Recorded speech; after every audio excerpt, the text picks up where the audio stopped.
Oreka. Guztiongan dago oreka.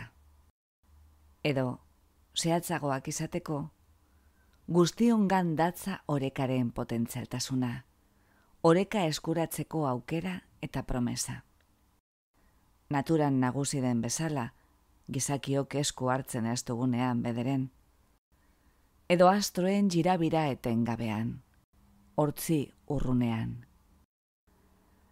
Orekak denok erakartzen gaitu, eta denoi eusten digu, elkarrekiko urrunago edo hurbilago, gravitazio indarren bulkadaz. Dena da oreka.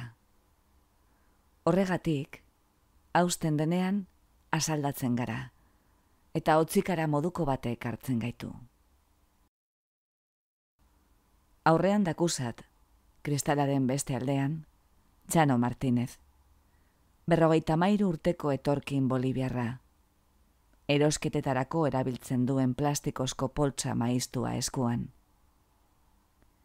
Paperik gabe dagoen arren, soldata miserable bat ordaintzen dioten arren, kementsu egiten dio aurre bere bizimodulatzari. Alde bietara begiratu, eta hiribidea zeharkatu du. Biztaltxatu dut, eta Moleskinearen eskuinean lagadut luma. Enago kalera begira, gaur ezin izan baitut nire ohiko tokia okupatu kafetegiko erakusleioaren parean. Baina ez zait sobera inporta. Ondo baitakit ez dudala Txano Martinez ikusiko kalea pasatzen. Oraintxe bertan asmatu baitut. Ohar mentala. Txano izena Bolivian ohikoa ote den begiratu, sin falta, iritzi zutabea garbira pasatu baino lehen. Baina, han ez dela egongo dakidan arren, eta erakusleiotik urrun samar gainera, gora eta aurrera begiratzeko keinua egin dut berdin-berdin.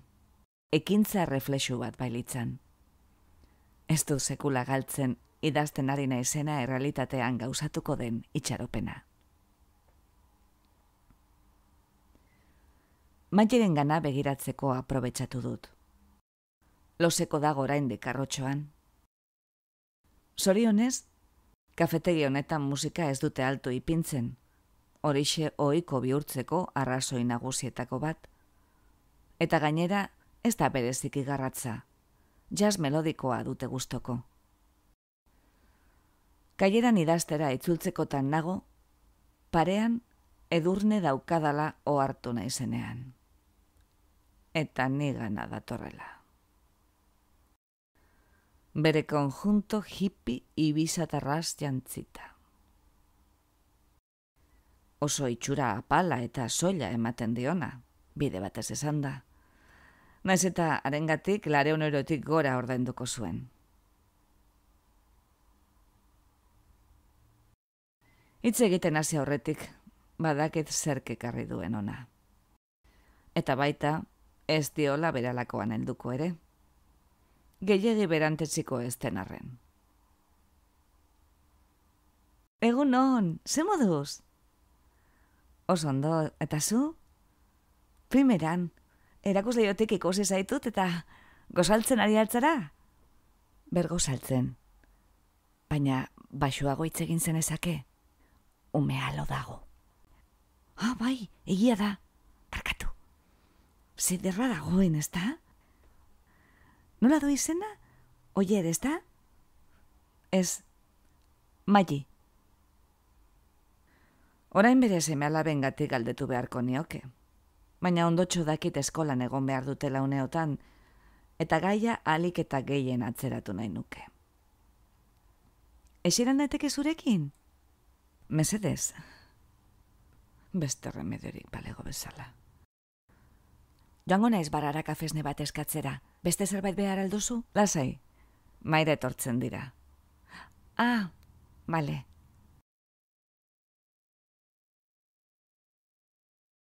Nik jarraitzea eskatuko luke kortesiak, zer esanik ez. Baina ez dizkiot gauzak erraz jarri nahi. Aspaldi zaitu dala parketik ikusten? Kontuz. Beste alderantz egin ohi dugu azken aldi honetan.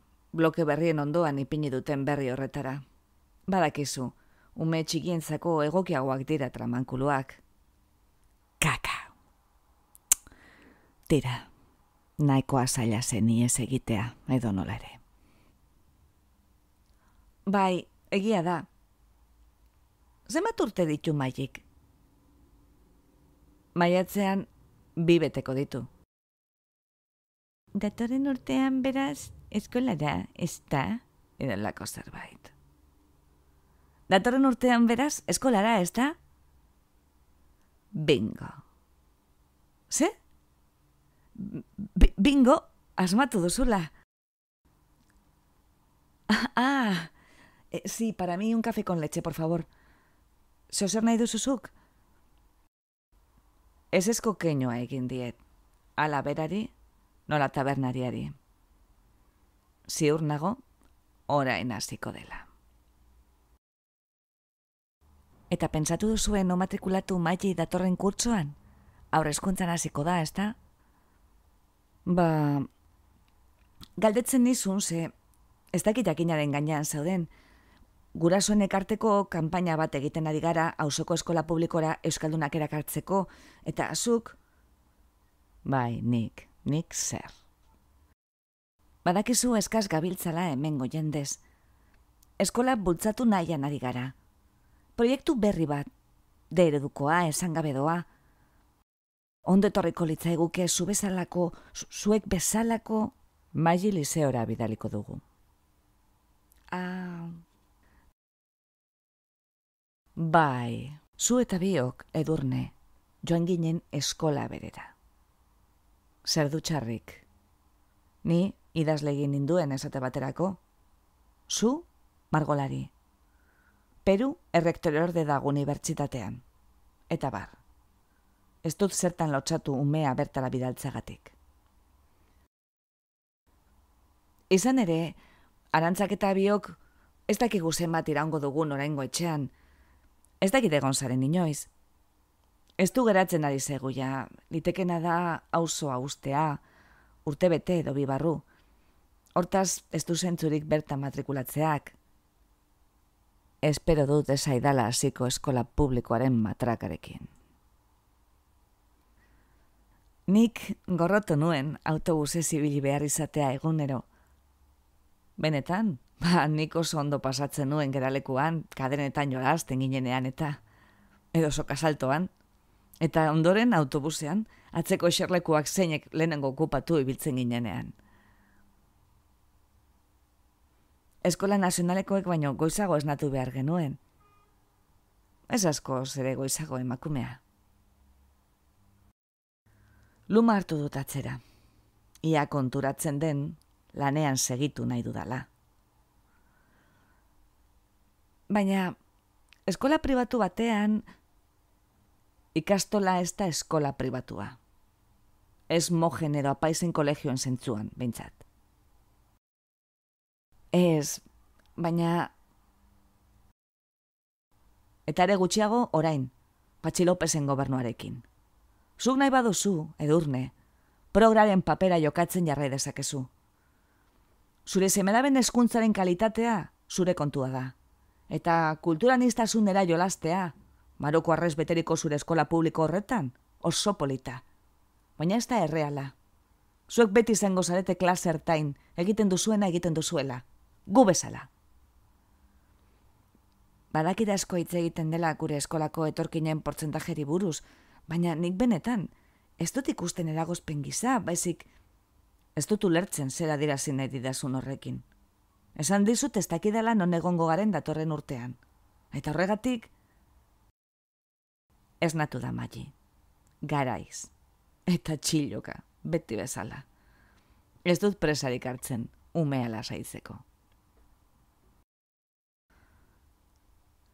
Bueno, pasearekin jarraitu beharra daukat. Horrela jartzen denean, trikitrakak baino ez du baretzen, badakizu. Bai, jakina, lasai. Dena den, pentsasazu eskolarena, aurre matrikula 3 hilabete barru, Arantzarekin komentatuko dut. Baina, aipatu dizut, auskalo non egongo garen datorren kurtsoan. Ondo segi. Parkean ikusiko dugu elkar.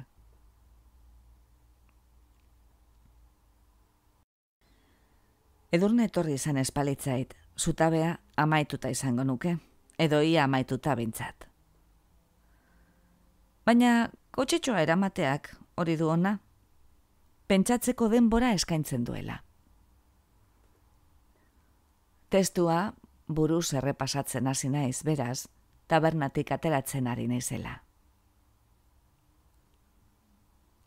Aurrean dakusat, kristalaren beste aldean, Txano Martinez, 53 urteko etorkin boliviarra, erosketetarako erabiltzen duen plastikozko poltsa maiztua eskuan. Paperik gabe dagoen arren, soldata miserable bat ordaintzen dioten arren, kementsu egiten dio aurre bere bizimodulatzari. Alde bietara begiratu, eta hiribidea zeharkatu du. Eta soa altxatu, eta orengoan, baiki. Antxe dago etorkina, zalantzarik gabe Hego Amerikarra, bere plastikozko poltsa eskuan, kalea alderik alde zeharkatzen. Nik imaginatu bezalaxe. Txano, Txano! Oiukatzen hasi natzaio ia burua itzultzen duen. Baina jakina, enaiz ausartu. Etxera iritsi bezain pronto, Bolivian Txano ohiko haute den begiratu behar dut.